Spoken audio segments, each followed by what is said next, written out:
Marche des Congolais, c'est 16 mai 2026. Chers compatriotes congolais, nous recevons leurs messages à travers les médias, à travers les réseaux sociaux. Nous espérons vraiment que les autorités prennent leurs responsabilités, car chaque Congolais a droit à revendiquer justice. Il ne faut pas normaliser l'injustice et la mauvaise gouvernance sous prétexte que c'est l'habitude dans les pays. Non.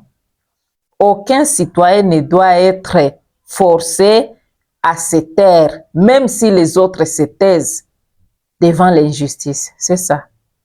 L'important dans tout ceci, nous devons nous poser quelques questions, s'il vous plaît. Les Congolais ont-ils marché?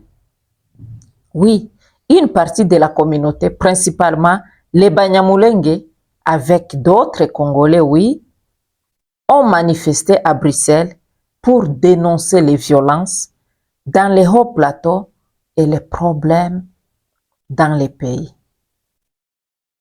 2. Les Banyamulenge sont-ils congolais? Oui, ils sont légalement congolais, même si leur identité est parfois contestée pendant cette période de détention, de guerre. C'est tout à fait normal. Mais légalement, nous savons qu'ils sont congolais. 3. Devait-il marcher? Oui, tout citoyen a le droit de demander protection et justice lorsqu'il se sent menacé. C'est un droit légitime.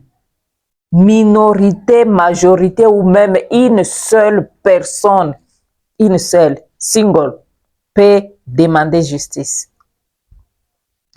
Et c'est dangereux. 4. Et c'est dangereux pendant ce temps. Oui. Politiquement et socialement, se soulever pour le moment, c'est dangereux, car cela peut renforcer les divisions et les discours de haine dans la diaspora. Mais cela reste une forme d'expression qui est légitime malgré ces dangers-là. Et là, nous pouvons leur dire, coup de chapeau, bravo, ils ont osé, car ils savaient que c'est dangereux, mais ils l'ont fait. Au nom de tous les Congolais, ils l'ont fait. C'est ça. 5. Autre moyen de dénoncer, est-ce qu'il n'y a pas d'autres moyens qu'on peut utiliser pour dénoncer? Oui. Les dialogues intercommunautaires et les démarches institutionnelles, c'est aussi possible. Et pour le moment, c'est ce qui freine tout. Sans dialogue sincère, les tensions persistent. Oui. Je l'ai toujours dit, les dialogues, c'est ce qui peut terminer cette crise, selon moi, je dis. Est-ce que c'était nécessaire de citer Félix Tshisekedi dans la manifestation? Si. Kagame et Tshisekedi. Le 2, une paix durable exige de traiter à la fois les problèmes externes, qui est Paul Kagame, qui a dit que ses troupes sont au Congo en mesure défensive, et Félix Tshisekedi, qui est le président du Congo actuel, qui est censé protéger le Congo, protéger les limites du Congo, protéger les frontières du Congo, protéger chaque Congolais, chaque tribu au Congo. Donc, c'était vraiment important. C'est lui qui est chargé de terminer la mégestion, terminer la guerre, terminer l'insécurité. Donc, à dire qu'il devrait citer une autre personne, c'est en quelque sorte détrôner notre président. Et pourtant, il est encore en vie. Pourquoi le détrôner? Il est le président. C'est lui, tout repose sur ses épaules.